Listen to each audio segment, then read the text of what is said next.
So in this video, I want to introduce just a slightly different framing for a way to think about the partial differential equation that we just came up with. So I'll remind you what we came up with first. We sort of used this idea that we can think about what the rate of change inside of stuff inside a volume is by thinking about how much flux is crossing how much flux is coming out of that volume.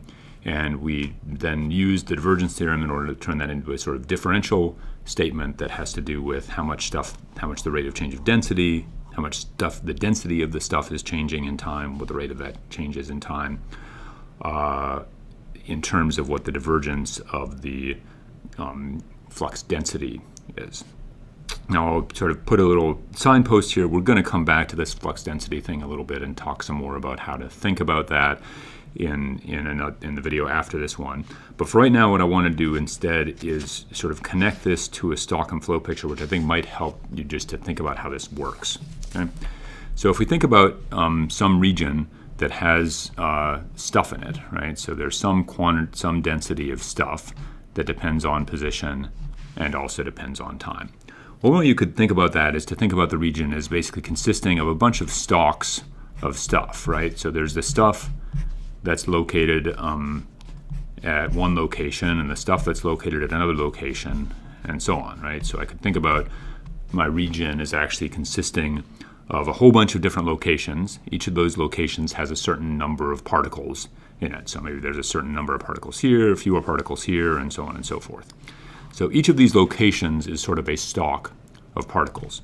And if I ask the question, well, how can the number of particles at a given location change? One process clearly is that those particles could flow into the surrounding locations, right? And if I assume that I'm only directly connected to the four directly around me, those are sort of the four options. So I could have some stuff leaving this particular box by going into another box, right? Now, another possibility is I might actually have a source located here, some kind of generator of particles that actually adds particles to this region, right? So maybe I've got some chemical reaction going on that's actually creating additional, maybe I'm tracking the number of hydrogen molecules per meter cubed, and at this particular location, there's a chemical reaction going on which is generating hydrogen molecules, right? By the same token, I could also have something going on at that region that's actually destroying hydrogen molecules, right? They're not moving somewhere, they're actually going through some reaction and are no longer in the system. So for any given location here in this system, my stock and flow looks kind of like this. I can have things flowing out, I can have things being generated, and I can have things being destroyed. So if I think about what the time rate of change is for the number of particles here, right? The number of particles at that location, right, is going to be changing in time, and it's going to be changing in time according to, first of all, the flux out of that location, right? So if I've got flux coming out, that's going to cause this to drop. So I'm going to have a flux term that corresponds to these four flows. I will have a source term that corresponds to the flow in from this thing that's generating. And finally, I will have a sink term. So this is source, this is sink, that corresponds to whatever the destruction of particles are, right?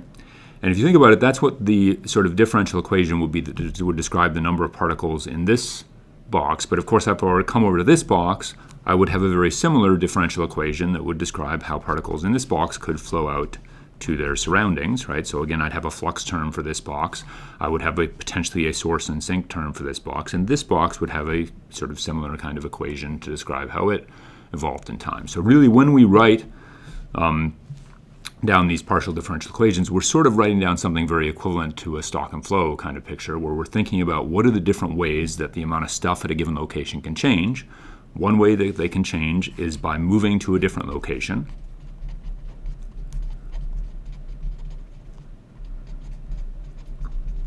And the other way that they can change is by being created or destroyed. And so that's sort of a way that you can start to think about how this partial differential equation makes sense. So that at least gives us insight into this right-hand side, and I've claimed that this left-hand side, and I've claimed that this right-hand side has to do with that flux. So let's take a little bit of time just to think about that.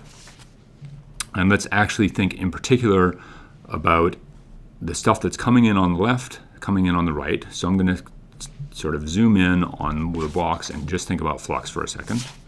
So here's the one point that I'm thinking about. I have stuff coming in on the left, going out on the right, coming in on the bottom, going out on the top, right?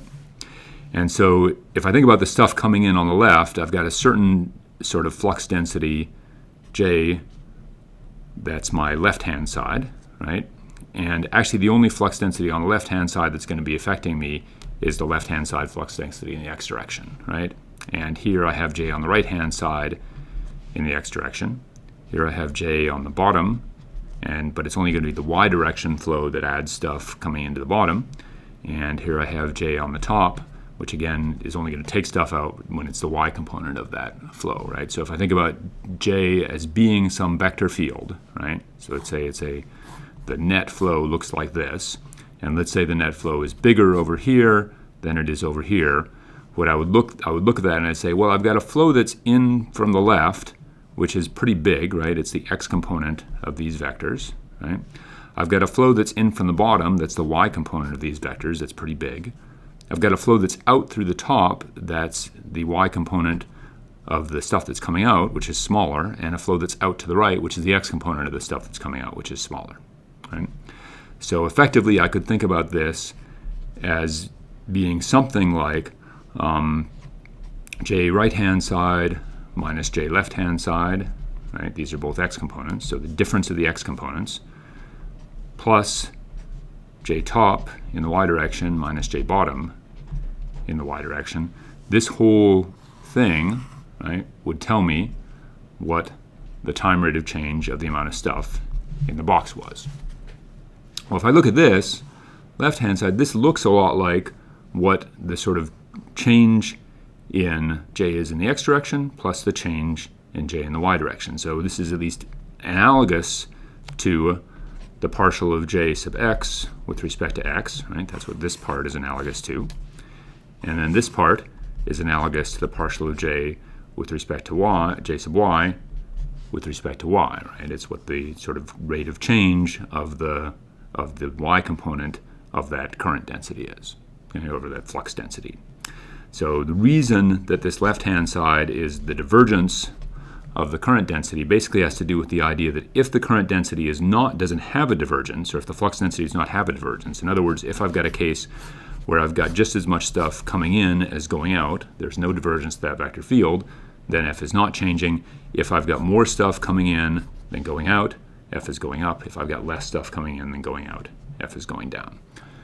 So I hope that sort of stock and flow picture is at least somewhat helpful in understanding how you think about these partial differential equations.